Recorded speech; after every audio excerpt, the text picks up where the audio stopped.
What is going on, guys? Pro Player Apathy here, back with a new video, and today we're going to be talking about the best pro player settings. Now, there's a lot of important things in these settings. There's a lot of different things that I can talk about and break things down and really help you guys have the best settings. I should have done this video a long time ago, but then I was like, who cares? But I really feel like a lot of people have been asking me lately, like, what's my sense? What dynamic response curve type do I run? Do I have colorblind? What film grade? You know, they asked me a lot of these questions. So I decided, you know what?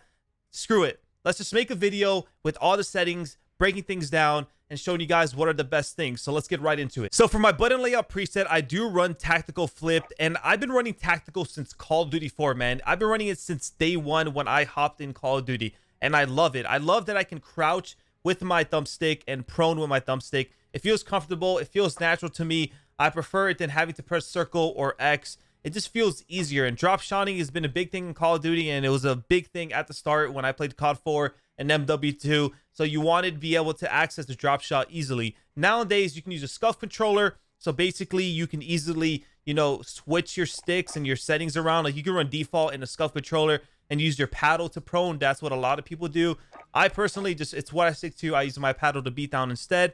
So it doesn't really matter. Obviously, if you don't want to use a scuff controller, then I would recommend use tactical flip, because proning and crouching with your right thumbstick is amazing. Also, if you don't have a scuff controller and you want to jump, I've known this from the Halo days, but you can also use bumper jumper. That's what some people told me that they like to use, because they don't have like that modded controller, however you want to call it. And you can use bumper jumper instead of a scuff controller and try to get used to that. That way you can jump mid gunfight. Now for the stick layout preset, I do use default. I've heard about one or two pros that use these. I would not touch any of those. Invert disabled. I play on 6.6. I think I've said this before, but playing between 4 to 7 is probably where you should be at. I would even say 5 to 7. I think 4 is kind of too slow, especially in this game. I would say if play between 5 and 6, those are probably the two best sensitivities. You can try 7 if you want to go a little higher. Don't go higher than 7, and you can go a little bit lower than 5, aka 4. But 4, I wouldn't recommend it, man. Just get comfortable with 5 or 6. If you feel like 6 is too fast, play on 5. If you feel like 5 is too slow, get used to 6. It will take time, but eventually you will adjust to it, and it'll feel normal. It just takes time. So don't rush into it. Try it. Get used to it.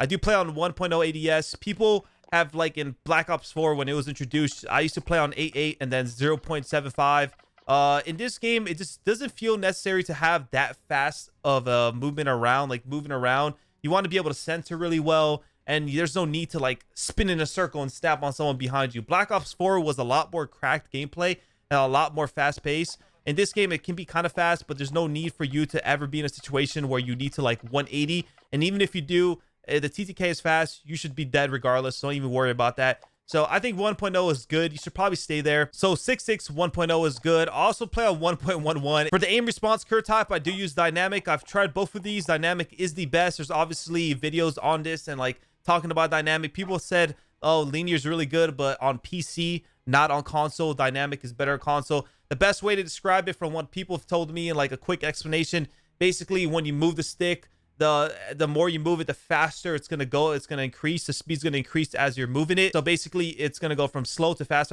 very fast.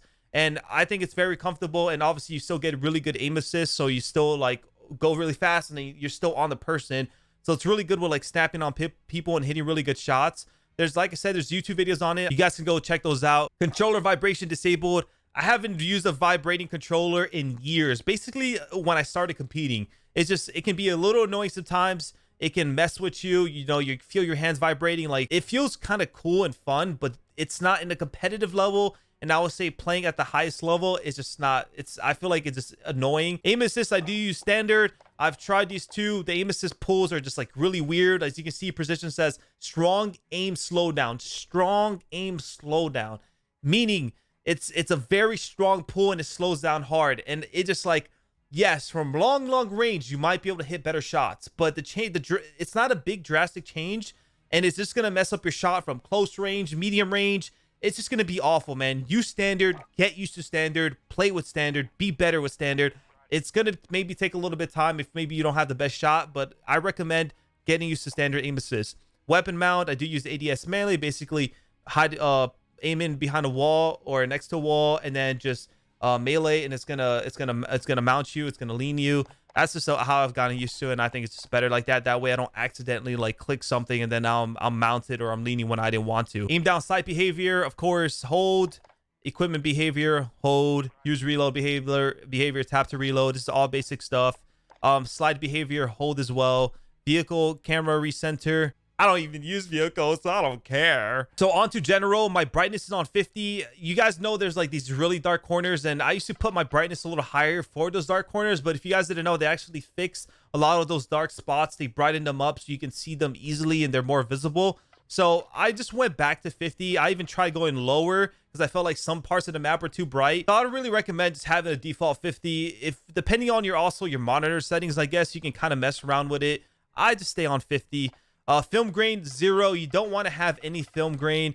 Obviously, like maybe it makes the game look better, maybe it makes the game look worse. It's distracting. There's no need for it. Take it off. It's out of here. Tooltips. I don't even think I use these, but whatever. I have them enabled. Subtitles disabled. Some people like to play with subtitles enabled. Now, this is really good sometimes because your character will call people out, and when they call people out, you don't always either hear it correctly, or two, it's so fast that you're maybe in the zone, you're focused in, and you're like, what did he just say? And then down below in your screen, I'm pretty sure it stays for like 2-3 seconds. It will say, oh, there's an enemy in the right white building or something like that. And that's going to be like, oh, okay, there's a guy there in my right in the white building. So that's why subtitles are good. I used to use them at the start of the game when I used to play wagers and tournaments and search and destroy. And then they made an update where in one life game modes, subtitles don't even matter anymore. So I don't run subtitles anymore. I just have them disabled. They can still be kind of good to respawn, but they're just kind of annoying to me. So I don't have them on. I just find them a little distracting. But if you want to play with them on, go ahead. It can actually be helpful. All right, guys. So for the colorblind type, I use Tritanopia. Hopefully I pronounced it right. And there's other ones, but I honestly don't like these. And you can see the difference. Let's say I use just the default disabled. It's a very stale gray, you know, and this one just makes it pop, looks nicer. And I personally use it because I like it, and I just think it makes things look easier in the game, like the interface, like, you know, like the dom flags, like mainly objective things, and like just everything in the interface. It makes everything look a little bit easier and looks just easier to read. It's not a big difference, but I personally just feel comfortable with it. Now, the next thing we're going to be talking about is the world motion blur. Now, the blur is actually pretty cool. It makes the game look a little bit faster and blurry. It's like all like super futuristic, and it's dope, and it's like amazing. But for competitive gameplay and to compete at the highest level, and if you're just trying to, you know, dominate and do amazing, I would never recommend the blur. Take it out, man. It looks cool. And realistically, like if you're trying to be just a dominant player, if you're trying to be one of the best players, if you're trying to like be a pro player or compete in tournaments and dominate online wager stuff, there's no need for it. It's gonna make your game look crazy hectic. You know, when you're moving around, you know, maybe it'll be blurry to see some people on the map, so it's not worth it. Disable it, disable it, disable it. Same thing for the weapon motion blur. Obviously, another cool thing, you know, like seeing your weapon like blur around and all that, like yeah, it's so cool, it looks cool. Of course it does, man. If I could play with these things on and there was no problem, I probably would, to be honest. So I do have both of these disabled. If you do not, well, you probably want them disabled. Now for the next thing we're gonna be talking about is the audio. Now the default is probably the quietest. It is nice if there's a lot of kill streaks raining down, you know, this loud VTOL, you're like, what? I can't hear you. Or the helicopter when you come in. Boost low is probably the best setting. It's kind of loud, but it's not crazy loud, but it is loud enough where you can hear footsteps. You can hear things a little bit easier and a little bit more clear. A lot of the effect sounds, and like footsteps are a big part of the game and a big thing in this game. So you obviously want to be able to hear their footsteps. So I would recommend boost low. If you think boost low is not loud enough and you want to increase it, you could go to boost high.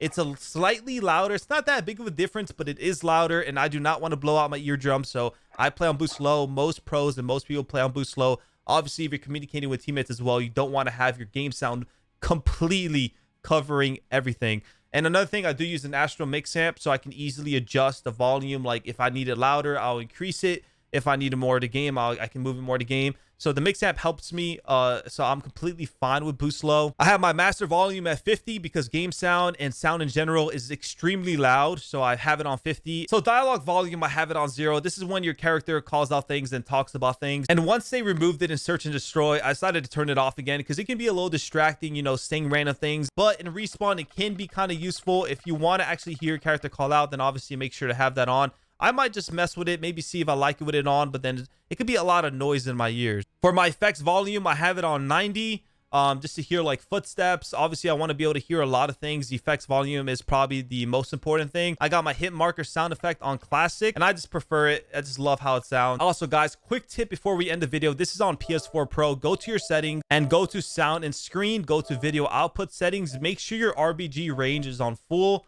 It will help the game look slightly better. It's not a big difference, but it does help. And then, of course, go to your system and make sure your boost mode is enabled. It will help a little bit with the game and running the game. So I hope you guys enjoyed today's video. These are the pro player settings. These are settings that almost every single pro player uses, and it's definitely very beneficial for you guys to know these things. I try to give you guys these tip videos every now and then, and, you know, hopefully they can help you be a better player, be more extraordinary. So make sure to drop that like, comment down below what's your sensitivity if you'd like, and subscribe to the channel. Hope you all have a wonderful day, and I'm out. Peace.